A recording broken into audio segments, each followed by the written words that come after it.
Doctor Sunil Karpe जी के सानिध्य में साईं बाबा की महिमा को आत्मसात कर आध्यात्मिक जीवन जीने की कला सीखें। देखिए साई वाणी आस्था भजन पर प्रतिदिन प्रातः 7:20 बजे। आस्था पर प्रत्येक रविवार प्रातः 8:20 बजे। संपर्क सूत्र 9604050607।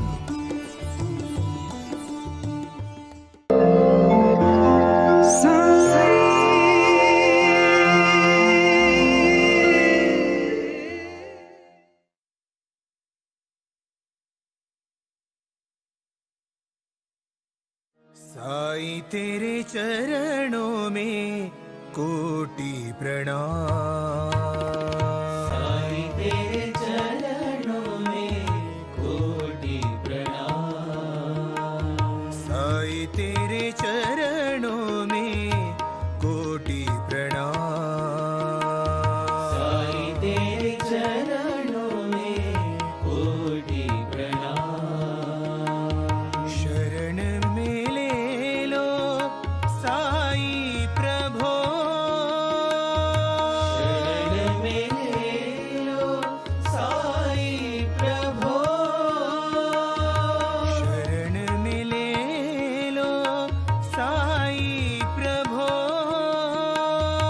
शरण में ले लो साईं प्रभो।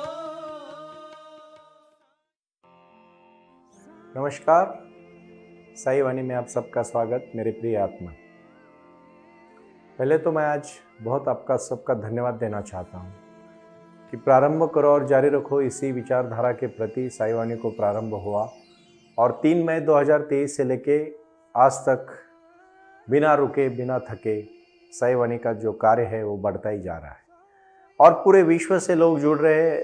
मॉरिशस, मलेशिया, सिंगापुर तक लोगों ने हमारे साथ जुड़ने का प्रयास किया और लोग जुड़े। अभी उसका जो अगला कदम है वो बहुत महत्वपूर्ण है। बहुत सारे लोग इच्छा व्यक्त कर रहे हैं कि हम आना चाहते हैं साईं बाबा के आपके आश्रम में, आपके आंगन में हम आना चाहते हैं। मैं सभी को प्रणाम करना चाहता हूँ। 15 अगस्त 2023 को साईं बाबा के आंगन में आप आ सकते हो। तब तक हम पूरा प्रयास कर रहे हैं कि पूरा काम कंप्लीट हो जाए और आप आके वहाँ ध्यान करें और बाबा के विचार सुन के अपने जीवन में क्रांति करें। लेकिन उसके पहले मेरा एक आपसे निवेदन है, आप जिस भी शहर में हो उस शहर में आप एक साई वाणी का सेंटर, और हम अभी एक व्हाट्सएप ग्रुप 25 तारीख से 25 जुलाई 2023 से लॉन्च कर रहे हैं और वो है साई वाणी ग्रुप, जिसमें मुझे कम से कम 3000 लोग अभी उस ग्रुप में, मैं हर एरिया से, देखो 91 लाख लोग तो अभी ऐप्स तक जुड़ चुके हैं और ये बहुत बड़ी बात है। लेकिन हमारा लक्ष्य ये नहीं है कि सिर्फ सुने और कोई ना करे। मैं वो साधक चाहता हूँ जो हर दिन मेडिटेशन करे, हर दिन साई ध्यान करे, क्योंकि साई क्रिया और साई ध्यान ही जीवन में बदलाव ला सकती है।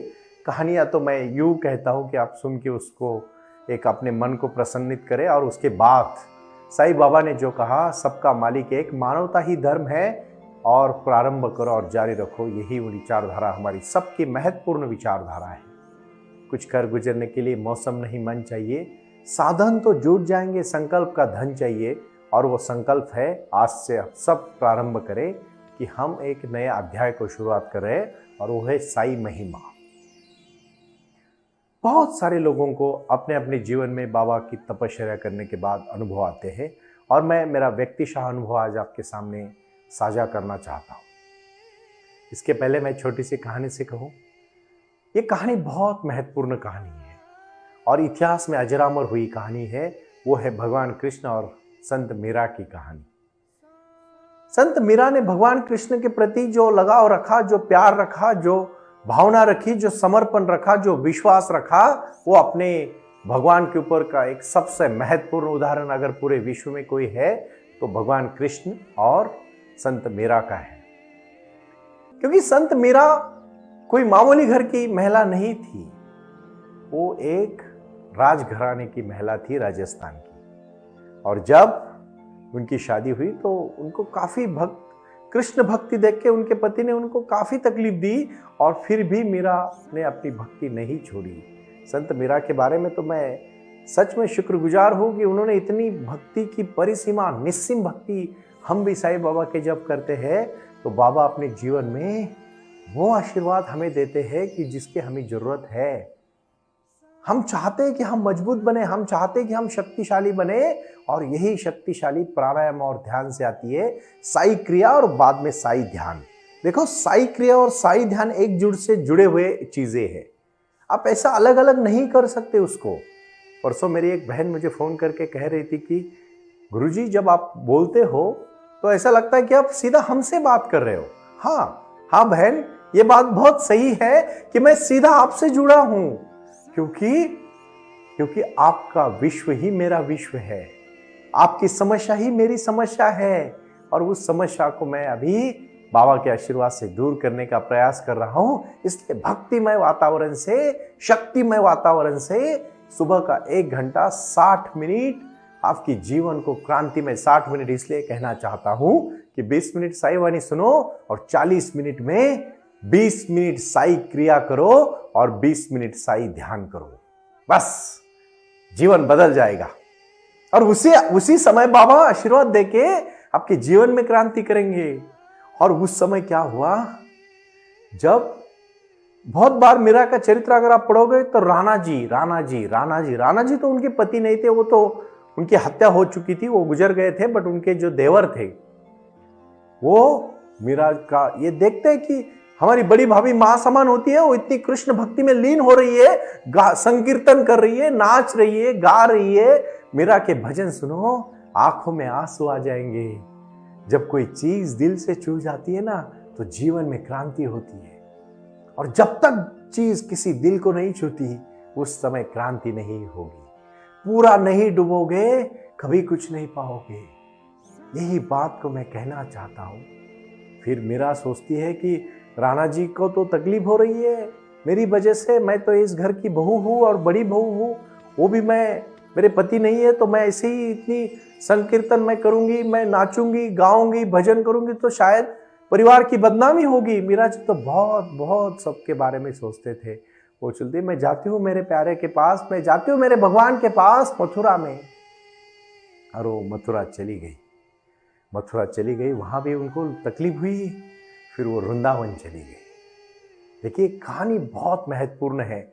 चाहे कहानी काल्पनिक भी हो सकती है, लेकिन उसका अर्थ अगर जानोगे, भक्ति इतनी दृढ़ होनी चाहिए कि भक्ति के बारे में लोग कहेंगे कि ये भक्ति होती है।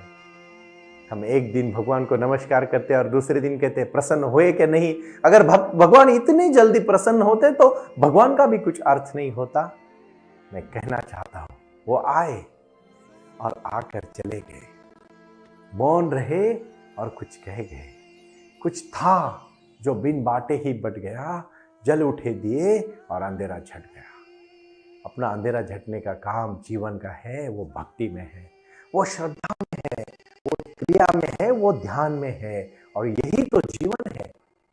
इस जीवन को हमें आत्मसात करना है भाई और बहनों, और वो है जीवन। फिर जब वृंदावन में कृष्ण भगवान के मंदिर में मीरा नाचती हुई, भजन गाती हुई संत मीरा जाने लगे, तो वहां के पहरेदारों ने उनको, क्योंकि उस मंदिर में और सिर्फ पुरुषों को प्रवेश था, महिलाओं को प्रवेश नहीं था। वहां के कुछ रीति रिवाज थे, आज वैसा कुछ नहीं रहा। शबरीमाला का भी अभी कुछ दिन पहले आपने सुना होगा। भगवान महाराष्ट्र के भी एक शनिदेव भगवान है, उनके बारे में भी आपने सुना होगा, लेकिन अभी वो वैसा कुछ नहीं रहा है। बहुत सारी चीजें अभी बहुत ओपन चीजें हो चुकी है, बहुत बदलाव आया है, बहुत क्रांति आई है। लेकिन एक बात आप सुन लीजिएगा, ये क्रांति तभी आती है जब विचारों की क्रांति हो जाती है, और इसलिए मैं बहुत विश्वास के साथ कहना चाहता हूं, उस समय भगवान मीरा को, बाद में तो भगवान ही हुए, आज भी लोग संत मीरा को भगवान मान के पूछते हैं, क्योंकि उन्होंने भक्ति की, उन्होंने श्रद्धा के साथ अपने भगवान को पूरा समर्पण दिया। उस समय मेरा संत मेरा जब अंदर जाने लगे तो पहरेदार ने भी देखा उनका भजन और उनका नृत्य देख के, वो भी मंत्रमुग्ध हो गए और भूल गए कि मीरा एक महिला है। उनके तो समझ में नहीं आया, लेकिन जैसे ही मुख्य द्वार पर पहुंची तो पंडित वहां अंदर पूजा कर रहे थे, और वो पंडित कभी बाहर नहीं जाते थे, अपने उस भगवान के जो मुख्य गाभारा होता है, जो उनका रूम होता है, उस जो भगवान जहां होते हैं वहां वही रूम में सिर्फ और सिर्फ गाभारा बोलते हैं उसको, उसी मेन चीज पे, वो जगह पे सिर्फ और सिर्फ मुख्य पुजारी होते हैं। अब तो जानते हैं पुजारी तो वही पूजा अर्चा करते हैं, और उस समय पुजारी ने देखा मेरा संत मीरा आ गई, तो वो कहते हैं आप अंदर कैसे आ गई, आपको कैसे पहरेदारों ने छोड़ा, कैसे छोड़ा आपको, क्योंकि यहां तो सिर्फ और सिर्फ पुरुष लोगों को प्रवेश है, आप आई कैसे अंदर। तो मीरा ने नृत्य करते हुए कहा, पुरुष, मैं तो सिर्फ भगवान को ही पुरुष मानती हूं, आप भी आपको पुरुष समझते हैं, मुझे तो लगता है सिर्फ कृष्ण भगवान ही पूर्ण पुरुष है, बाकी तो सब महिलाएं है। फिर उस पुजारी को आंख एकदम खुल जाती है, और वो संत मीरा का रूप देखे, विराट रूप देखे उनको नतमस्तक हो जाता है। कहानी यहां तक सुनी होगी बहुत सारे भक्तों ने, लेकिन आप अगली कहानी सुनिएगा। ये अगली कहानी जो है ना, ये आपकी और हमारी कहानी है, विचारों की कहानी, दृढ़ता की कहानी, संपन्नता की कहानी है। और कौन सी कहानी, फिर उस समय बहुत महत्वपूर्ण बात है, जो बात आप ठीक से समझ लीजिएगा। उस समय संत मीरा सोचती है, और वहां के जो राणा जो थे उनके देवर, उनका बेटा भी गद्दी पे आया था, और उसको पता था कि बहुत महान कार्य संत मीरा ने भक्ति की है, पूरे विश्व में उनका नाम प्रचलित हुआ है। और जब आप तो जानते हैं जब नाम होता है तो हर कोई पीछे लगता है। उनको लगा कि संत मीरा जी को फिर अपने राज्य में, राजस्थान में बुलाया जाए, उनको सम्मान किया जाए, ऐसे एक राजघराने की महिला इधर उधर मंदिर में रहे, अच्छी बात नहीं है। फिर वो सोचते हैं ये कैसे हो मुमकिन है। फिर वो कुछ उनके सिपाहियों को, पहरेकरों को, सेनापति को भेज देते और कहते आप आइए, माता जी को वापस लेके आइए। वो जाते हैं। सेनापति जी पहुंचने के बाद बहुत ही अद्भुत घटना होती है। संत मीरा कहती है अभी यही तो मेरा मंदिर है, मैं नहीं आऊंगी। कहानी आप ठीक से समझिएगा। फिर वो सेनापति जी वापस चले आते। फिर तो राजा ठान ही लेता है कि नहीं, माता जी को तो अपने राज्य में बुलाएंगे क्योंकि वो राजघराने की माता है। फिर निमंत्रण देने के बाद फिर से 100 लोगों को भेजा जाता है और उनको कहा जाता है जब तक माता जी नहीं आएंगे आप वही बैठ के अनशन करना। माता जी जरूर आएंगे आपके साथ, लेकिन आप दिल से उनको बुलाना। कहानी ठीक से सुनिएगा।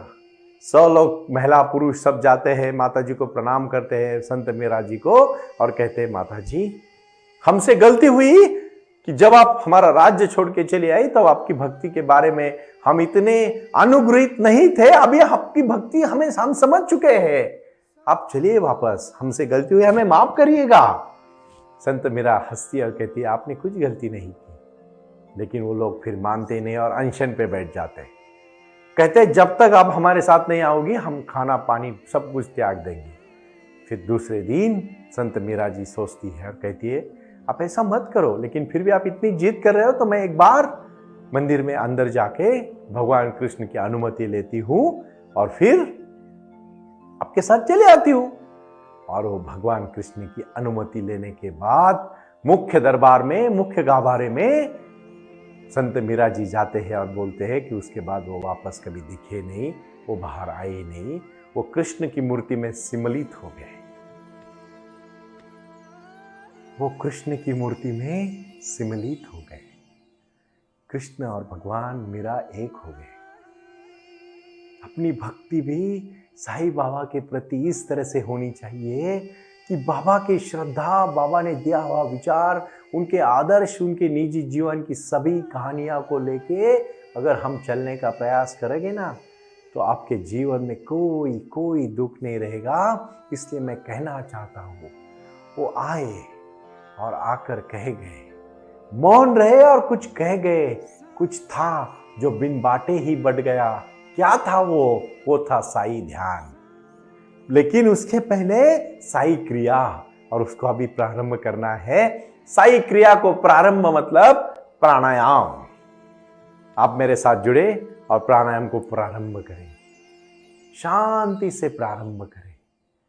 प्राणायाम की शक्ति आपके अंदर की शक्ति है, क्योंकि जब तक आप कपालभाति एक्सरसाइज करोगे तब तक सांस को अंदर लेना और झटके से बाहर छोड़ने से पूरी निगेटिव शक्ति, पूरी एनर्जी नेगेटिव एनर्जी बाहर जाके पॉजिटिव एनर्जी अंदर आ जाती है।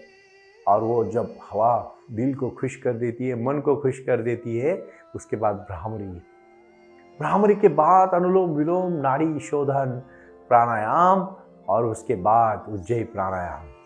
उसके बाद आप करोगे ऊर्जा के लिए, क्योंकि सुबह का मन तो बहुत प्रसन्न मन होता है, और जब आप ऊर्जा के लिए ये सब प्राणायाम करोगे, उसके बाद ऐसा ऐसा आप ध्यान को प्राप्त हो जाओगे। ध्यान एक दिन में प्राप्त नहीं होता, लेकिन एक दिन जरूर प्राप्त हो जाता है।